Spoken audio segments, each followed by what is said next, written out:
அனைத்து கால்நடை நண்பர்களுக்கும் வணக்கம். உங்கள் கால்நடை நண்பன் ஜேடிகே பேசுகிறேன். இந்த கால்சியம் டானிக் எதுக்கு கொடுக்கணும், எதுக்கு கொடுக்கக்கூடாது அப்படின்ற ஒரு புரிதலுக்கான ஒரு சின்ன விளக்க காணொலி தான் இது. கால்சியம் அப்படின்றது ஒரு வகையான சத்து, அது மட்டுமே சத்து கிடையாது. இப்போ பல விவசாயிகள் நினச்சிட்டு இருக்கிறது என்னென்னா, கால்சியமு, கருப்பு குளுக்கோஸு, பால் அதிகமாக கறக்கும், என்னென்னவோ தவறான கருத்துக்கள் வச்சுட்ருக்காங்க. அது போட்டாலே நம்ம மாடுக்கு சூப்பராகிடும் அப்படின்லாம் நினச்சிட்ருக்காங்க.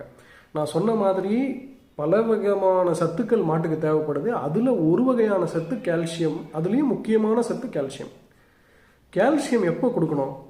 மாடு 6 லிட்டருக்கு மேலே பால் கறக்குது அப்படின்னும் போது அதுக்கு தேவையான ஊட்டச்சத்து உடம்புலேருந்து கிடைக்காது. அப்போ நம்ம அதை சப்ளிமெண்ட்டாக கொடுக்கணும். அப்போ கொடுக்கணும். அப்போ பால் கறவை மாடுகளுக்கு கொடுக்கலாம். சினை மாடுகளுக்கு வளரும் ஸ்டேஜில் கொடுக்கலாம், கடைசி காலத்தில் கொடுக்கக்கூடாது.